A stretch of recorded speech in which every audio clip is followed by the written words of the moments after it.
If you just want to place large sums of capital in particular, so companies that make a lot of money, pension funds, you could just place that in Bitcoin. And I think a lot about the efficiencies that would create. I mean, imagine they would have an infrastructure where they funnel their monthly surplus into Bitcoin. They either hold it in multi-sig, in self-custody, or they use companies. There are companies that recently came up like OnRamp where they have geographic key distribution. So you have a key in different jurisdictions around the world. That is a system that works well with publicly traded companies or privately held companies with multiple stakeholders that trust such a system more than self-custody, because self-custody for a company can involve regulatory risk.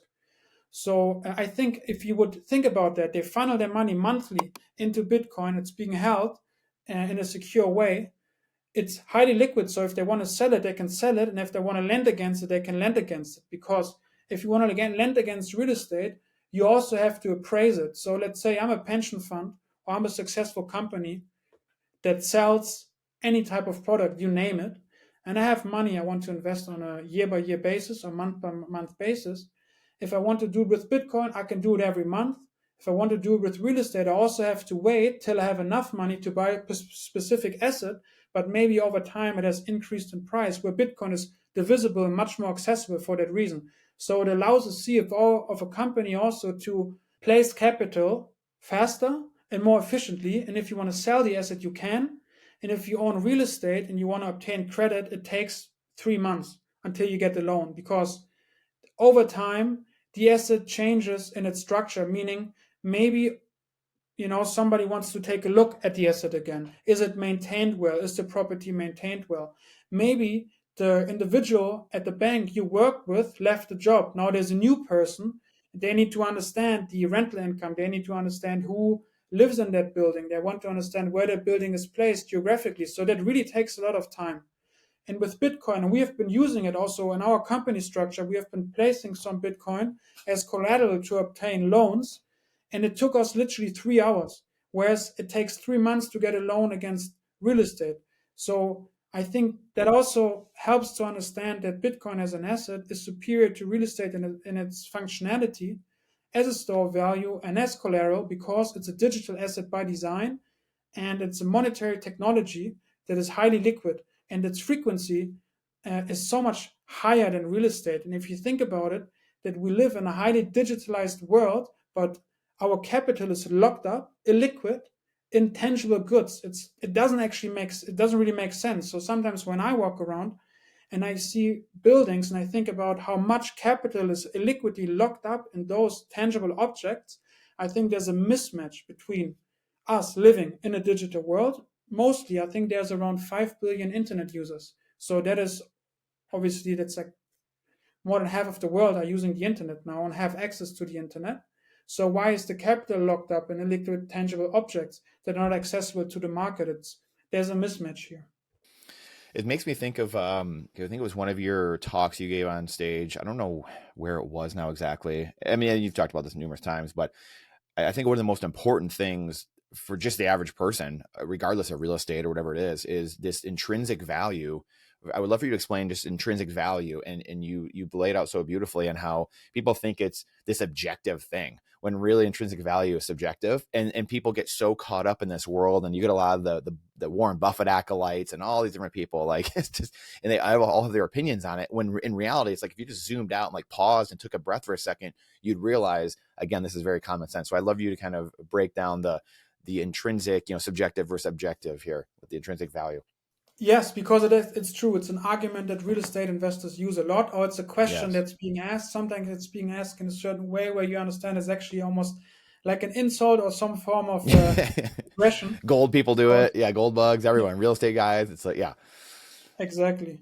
So it's like Bitcoin has no intrinsic value, right? That's like a comment I see a lot in LinkedIn, especially. Sometimes, not sometimes. I have a monthly newsletter, and I post it on But LinkedIn as well every Leon, month. really quick, by the way, I just saw a thing about LinkedIn. You just made me think of this. And it was like, I don't know who posted this. It was someone on Bitcoin Twitter. And they're like, if you know what LinkedIn is, or if you use LinkedIn, you don't have enough Bitcoin. And I just was like dying laughing, because it's like real estate is notorious again for like LinkedIn and all this stuff too. And like we come from those worlds. So, but like I saw that on Bitcoin Twitter and I was just dying laughing. And I was like, only this little circle of people, like real estate Bitcoiners, would understand or like get it in a way, or not just that, but like I just found it hilarious. Anyway, I saw it as well, by so the way. fun. Made me laugh.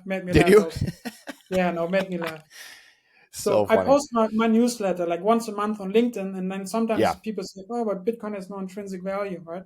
So, and I wrote a newsletter about that as well, and I called it, I think, debunking the cash flow narrative. And I love that. It was fun actually to write. So I take reference to Karl Menger, and Karl Menger was an Austrian economist. I think he's actually very important because in 1871 he wrote a book called Principles of Economics, and then he had three students: Friedrich von Wieser, Eugen Böhm von Barwerk, and Ludwig von Mises. And why are these three people so important? Because they were basically the founding fathers of the Austrian School of Economics. And I think the cypherpunks, most of them, I mean, they were discussing Austrian economics a lot. Nick Szabo takes reference to it, Helfreni does, and Satoshi in some of his emails as well. So what Kamenga basically described was that there is no intrinsic value. There's only subjective value. And I want to give an example that I think works quite well. It's the example of a Rolex watch. So it is true that gold is being used in production, predominantly, by the way, for jewelry, which is being worn because gold is scarce, not because it's such a good material, which also shows it's a bad argument of gold bugs to say gold is being used in production or in the industry, because it actually predominantly is being used to make jewelry.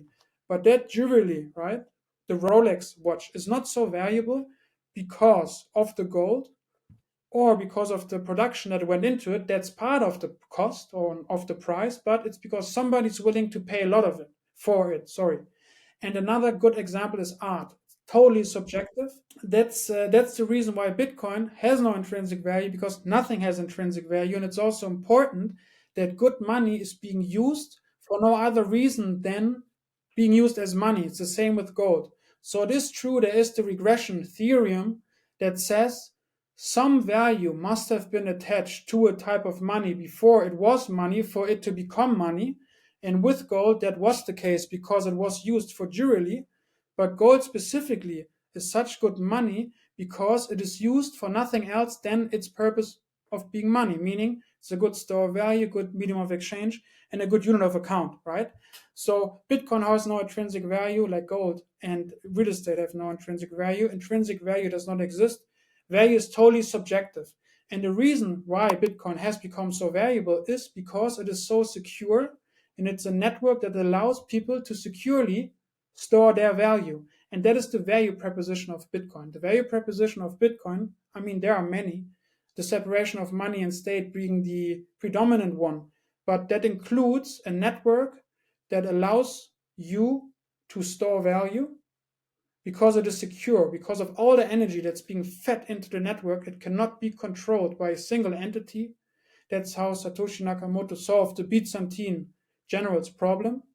And that's because Bitcoin is so valuable.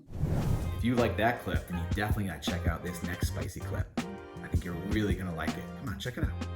But if you want the full version, the full interview, check that out over here. Come on, do it. See you in there.